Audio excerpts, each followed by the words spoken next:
Have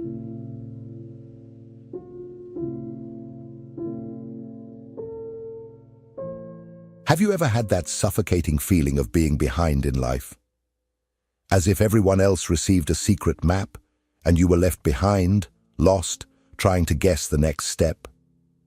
Your brother already has a solid career, his own house, maybe kids. Your childhood or college friends are getting married, traveling, celebrating achievements. And you, still trying to figure out what your next move is, feeling like you're always running to catch up with something, but not knowing exactly what. Does it sound familiar? It's as if there's an invisible timeline, a cruel ruler with well-defined markings. Career by 25, marriage by 30, kids by 35, financial stability by 40. And when you don't fit into that script, shame starts to creep in. Guilt, the feeling of failure. And the worst part, you don't even know if you wanted all of that, but still, you feel wrong for not having it. Maybe the worst part isn't even the comparison with others. Maybe it's the silent pressure from your own mind, that corrosive thought that whispers, "You're falling behind."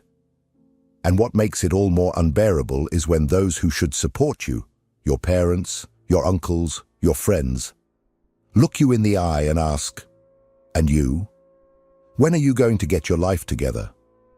As if you owe some schedule you never chose to follow. But what if I told you that all this suffering comes from a lie? That you are destroying yourself by believing in an illusion that was never yours? What if the anguish of being behind is a symptom of a sick system, and not a failure of yours? Alan Watts said, "Life is not a journey. If it were, the goal would be to reach the end. And in that case, the best music would be the fastest." But life is not about arriving. It's about being. It's about dancing while the music plays. And if you're dancing to a different rhythm than others, maybe the problem isn't your rhythm. Maybe the problem is believing that everyone should follow the same beat. This video is a direct conversation with you, who is tired of feeling insufficient, who looks around and sees others moving forward while you feel stuck in quicksand. I'm not going to offer you cheap motivation or success formulas. What I'm going to give you here is something much more powerful. A rupture, a new lens, a surgical cut into this cultural anxiety that taught you that life is a race and that you are behind. You will realize that what you call failure can actually be a sacred time of maturation, that being lost might be the only way to truly find yourself, and that others aren't as far ahead as they seem. They're just following a script they don't even know if they chose. So breathe and prepare yourself, because what you're about to hear may forever change the way you see your life. Let's begin. Have you ever wondered why there is so much pressure for your life to follow a certain script, with such specific deadlines, almost as if you were a product on an assembly line? Because that is exactly what modern society has done to human existence. Alan Watts saw this with brutal clarity. We have turned life into an industrial project, timed, full of mandatory stages. And if you don't keep up with this pace, you are seen as defective, a deviation, a failure. From an early age, we are taught that the value of a life lies in the milestones it collects: the diploma, the job, the marriage, the home ownership, the children, retirement. Each of these achievements is treated as a mandatory station you need to reach, and within a specific time frame. And the longer it takes you to reach these stations, the more shame you feel. Because it's not just about what you're living, it's about how you are being evaluated by others. By your family, your colleagues, even by strangers who only know you through your social media posts. But what if this schedule is an artificial construct? What if it is a trap? Watts invites us to observe that this linear progress mentality is an illusion inherited from an industrial era where everything needed to be measurable, predictable, and efficient. We applied this logic to machines, then to companies, and now to ourselves. We have become managers of our own time, demanding from ourselves emotional productivity, financial success, and behavioral stability as if we were walking spreadsheets. You are not a cog. You are not a product. And your life should not be measured by efficiency metrics. The pain you feel for being behind is a direct result of this perverse logic. But here's what no one has told you. Maybe you are not behind.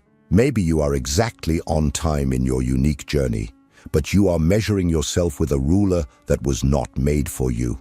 And as long as you keep trying to fit into this mold, you will continue to feel broken. Have you ever stopped to think about why society fears those who step off this script? Because people who do not follow the assembly line are dangerous. They question. They live authentically. They remind others that life can be more than hitting targets and following deadlines. And that is frightening. Watts did not say this as a naive poet.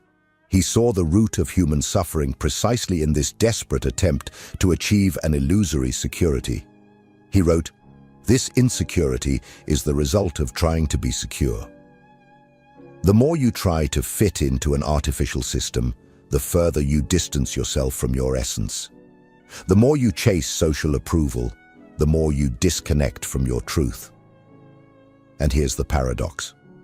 You only find peace when you stop searching for it in the wrong places. You only find meaning when you stop trying to meet expectations that were never yours. But then, if life is not this race for goals and achievements, what is it? What is the natural rhythm of existence? And how does Alan Watts invite us to see life in a completely different way? Not as a journey with a destination, but as something much more powerful. This is what we will explore in the next part. Get ready to deconstruct everything you believed about the purpose of life. If this content is making sense to you, click the subscribe button and subscribe to the channel. Thank you for your support. Imagine for a moment that life is a song, not a song with a glorious final note that justifies the entire melody, but a dance, a flow, a continuous improvisation.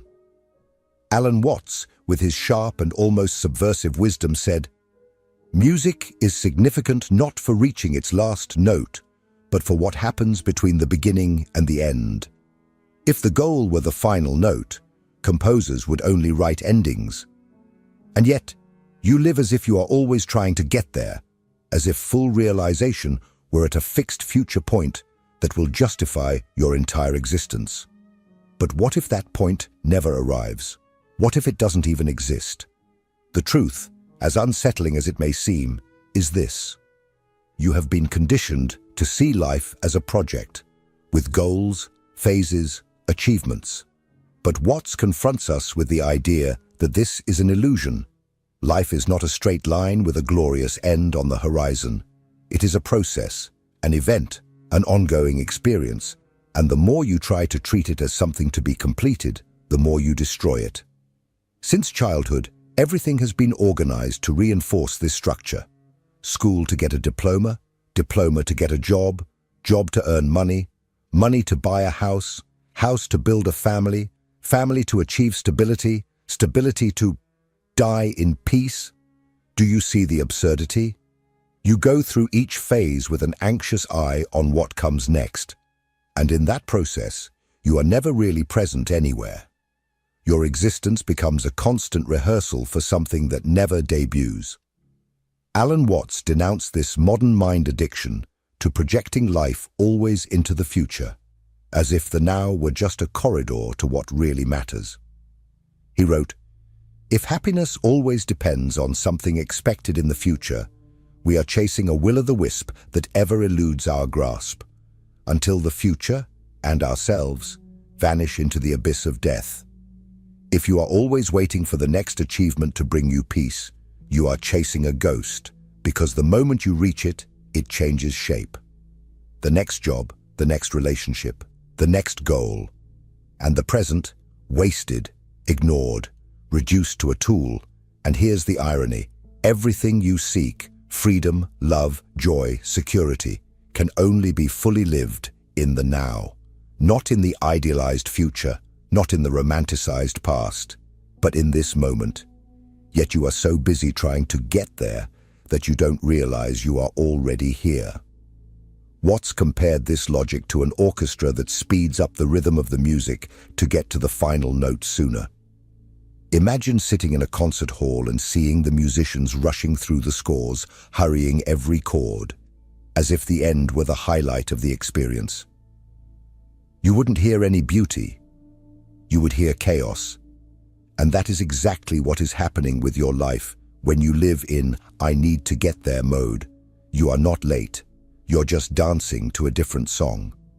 And maybe, just maybe, you're playing the only melody that truly belongs to you, while judging yourself by the rhythm of others. But if this constant comparison with others is destroying your joy, why do we keep doing it? Why do we continue to feed the anxiety of being behind? What exactly is behind this impulse to measure our lives with the ruler of those we don't even know if they are happy? In the next part, we will expose the most silent and corrosive addiction of our generation, comparison, and why it may be sabotaging every second of peace you are trying to achieve. Have you ever noticed how comparison entered your life without asking for permission? It doesn't come as a declared enemy, but as a habit disguised as curiosity. You open Instagram just to see what others are doing, and in a few minutes, your mind transforms into a silent courtroom. You compare yourself to someone's body, another's house, a third's success, and when you close the app, you feel an invisible weight in your chest, a mix of frustration, envy, and inadequacy. This is the most consumed drug of our time, comparison. And the most dangerous part is that you don't even realize you're addicted. Alan Watts said that the greatest tragedy of the modern mind is that it lives trying to prove itself real through the eyes of others. We confuse being with seeming, he said. And that's exactly what happens when you measure yourself against others' lives. You begin to exist only in relation to what the other has achieved, to what the other seems to feel, to what the other displays. You cease to be the subject of your own life and become a spectator of a narrative that isn't yours. Comparison is an addiction because it feeds an endless cycle. Every time you feel inferior, you seek new references to try to inspire yourself. But this inspiration is toxic because it doesn't come from genuine admiration. It comes from the feeling of being left behind. You don't just want to grow, you want to catch up to someone. And that someone changes faces every week. It's a cycle of self-sabotage. You never win because the game was created to keep you dissatisfied. Watts saw this as a modern form of psychological imprisonment. He wrote that the human mind is the only instrument capable of torturing itself with images it invents. And that's exactly what happens when you compare yourself. You suffer from an idealized version of reality that doesn't even exist. The success you envy is a carefully curated showcase. The happiness you project onto others is a filtered, illuminated, and controlled reflection. You are punishing yourself for not being an illusion. Think of the people you admire, or even envy. You see the photos, the moments of victory, the rehearsed smiles. But what you don't see are the sleepless nights, the silent crises, the paralyzing doubts. You compare your internal chaos with others' organized facades. And this is an unfair comparison, because it's a comparison between your inside and others' outside. Watts said that comparison is the thief of joy. And he was right. Because while you try to reach the shine you see in others, you forget that your shine has never been outside. It has always been overshadowed by the reflection of comparison. But there's something even deeper here. This need to compare is not just social, it's cultural. It has been planted in you. Since childhood, you have been taught to measure your worth by grades, performance, achievements. Competition has become the emotional language of our civilization.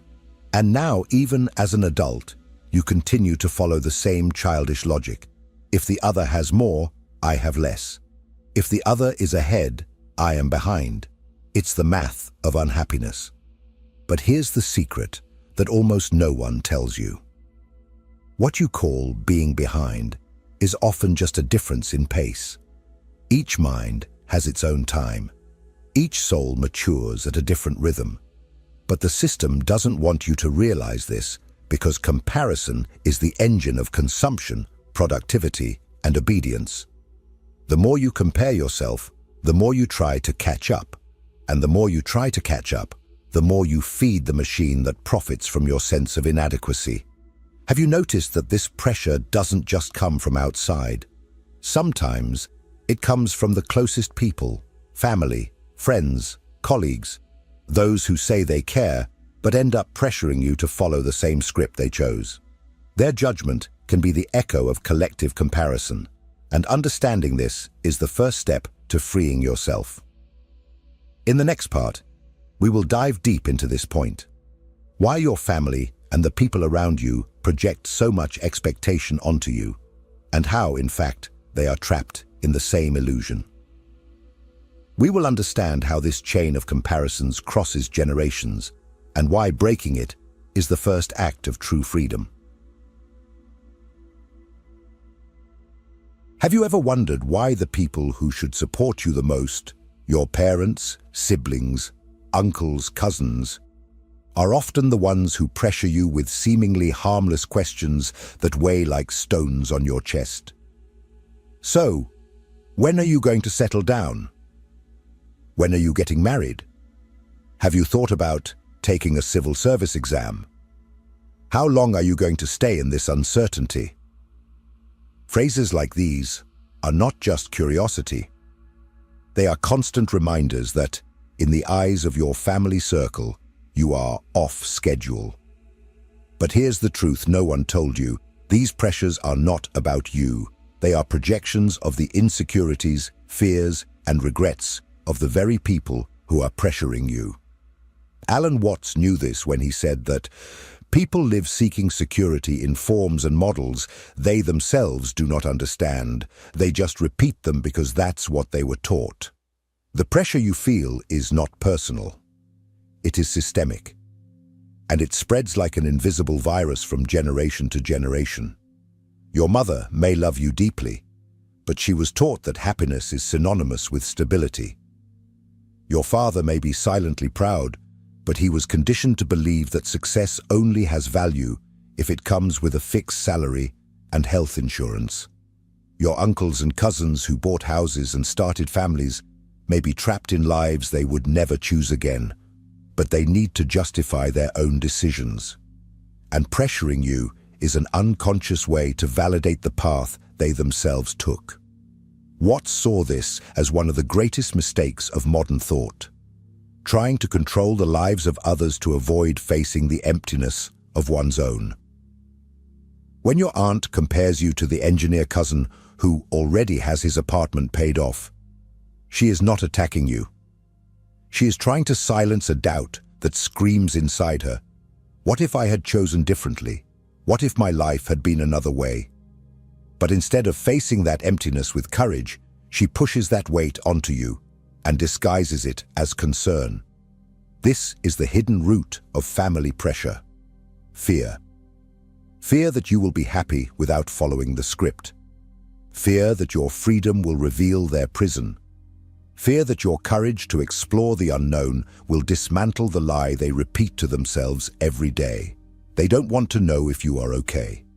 They want to know if you are still within the bubble. Because if you escape, they will have to face their own dissatisfaction. And here's the most brutal point. As long as you keep trying to justify your journey to people who live inside that bubble, you will feel behind.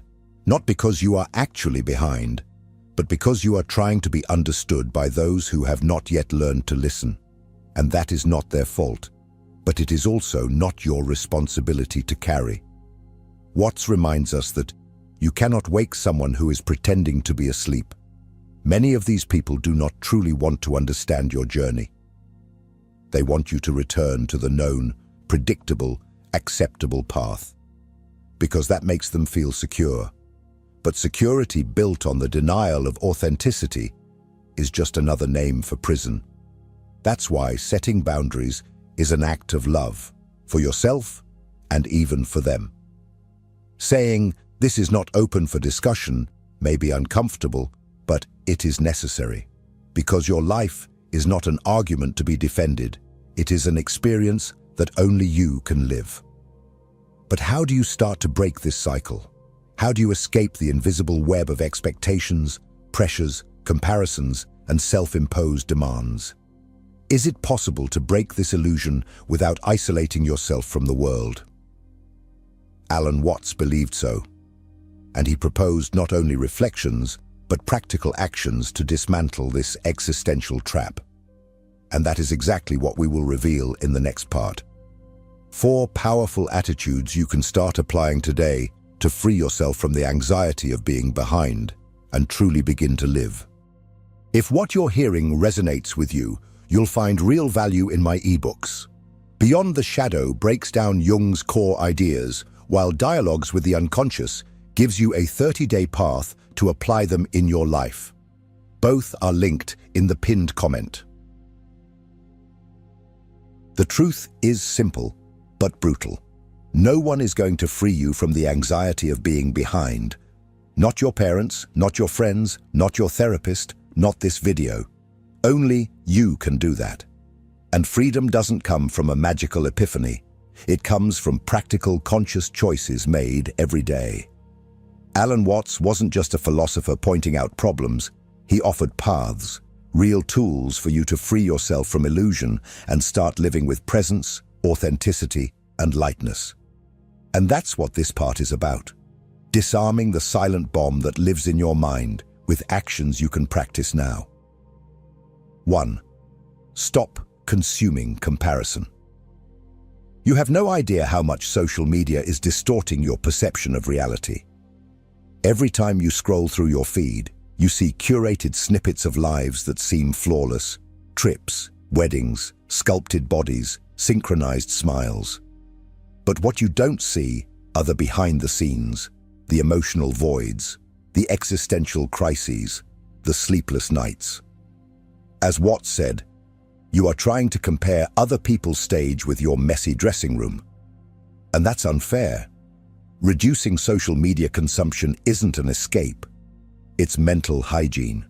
You need to protect your mind from the continuous distortion that comparison feeds. Do digital detoxes. Mute profiles that evoke more envy than inspiration. The peace you seek isn't in the next post. It's in the silence you avoid. 2.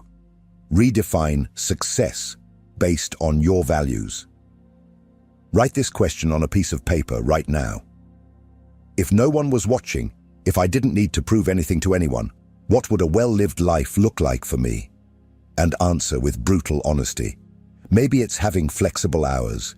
Maybe it's living in a cabin in the mountains. Maybe it's writing books, creating art, or simply having time to take care of your mental health. The answers will shock you, because you'll realize you've been feeling behind on goals that were never yours. And that's devastating, but also liberating. Because from here, you start to build a life that makes sense for you, not for the audience. 3. Practice radical presence. Anxiety only exists in the space between now and the idea of what should be happening. But if you stop right now and look around, what is really missing at this very moment? Do you have a roof over your head? Are you fed? Are you breathing? Then why do you suffer as if you're falling into an abyss? Watts stated, "The reality of now is bearable. It's the imagination of the future that destroys you." Start cultivating moments of real presence. Smell the coffee. Listen to the sound of the rain. Walk without haste. Stop rushing through life to reach what you don't even know if you want. Because what you're looking for, peace, clarity, meaning, has never been in the future. It has always been hidden in the now. 4. Set boundaries firmly and compassionately. You don't need to explain your life to anyone, period. When someone asks, "When are you getting married? When will you settle down?" respond, "I'm building a life that makes sense to me, not following a social timeline. I appreciate your concern, but this isn't open for discussion." It's not aggressive. It's mature. You owe nothing to others' expectations. And the more you reinforce this boundary, the more people will begin to understand that your life is not up for judgment. Watts said, "Freedom begins when you stop asking for permission to be who you are." And this kind of stance not only protects your energy, it inspires others to do the same. These 4 practices aren't magical, but they are profoundly transformative. Don't wait to feel ready to start. Change begins the moment you decide to step out of the cultural hypnosis that told you that you're behind. The truth, you are exactly where you need to be to become who you are destined to be. And perhaps everything you've experienced up to this point, the doubt, the confusion, the fear, wasn't wasted time. It was preparation. But for all of this to truly make sense, there's one last piece missing. A radical perspective that closes this cycle of liberation. That what you call lost time may actually be the fertile ground from which your most authentic life will emerge. This is what Alan Watts reveals to us with one of the most powerful questions ever asked. What would you do if money were no object? And that's exactly where we're headed in the final part. Because your answer to this question could change everything. Take a deep breath. Close your eyes for a moment. Now imagine that all the anxiety, the comparison, the guilt of being behind completely disappears. Silence, no pressure, no demands, no invisible ruler measuring you. Just you, whole, present. And in this clean space, a question that Alan Watts loved to ask arises. What would you do if money were not an issue? If you had all the time, all the resources, all the freedom, how would you choose to live your days? It seems simple, but this question carries existential dynamite because it destroys the illusion. It exposes that much of what you call goal is, in fact, conditioning. You work for money, but money is not the end. It's just a means. And what is behind that means? What do you really want? Freedom, creativity, silence, impact, connection. When you answer honestly, you realize that maybe you have never been behind. Maybe you were just following a path that was never yours.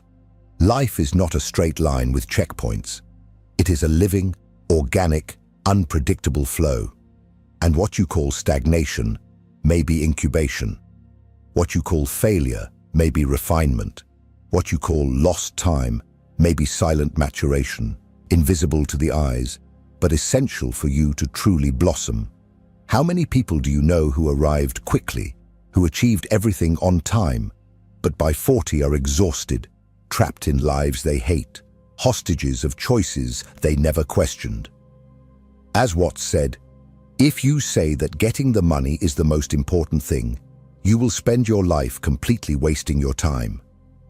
And what is more tragic, you might even win the race and find out you ran the wrong course. Perhaps everything you're experiencing now, the doubt, the discomfort, the not knowing, is, in fact, the fertile ground where your real life will be born. Because questioning the path is the first step to finding your own.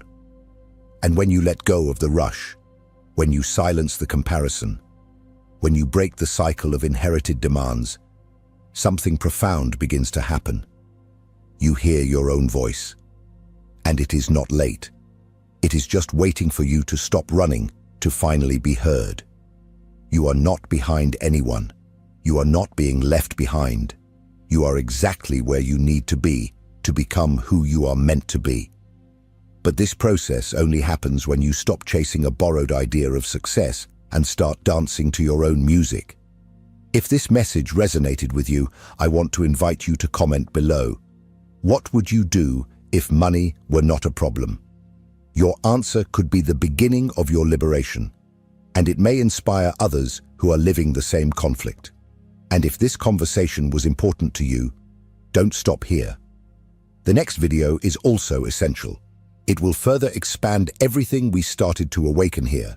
You are not alone on this journey, and it is just beginning. I'll see you there.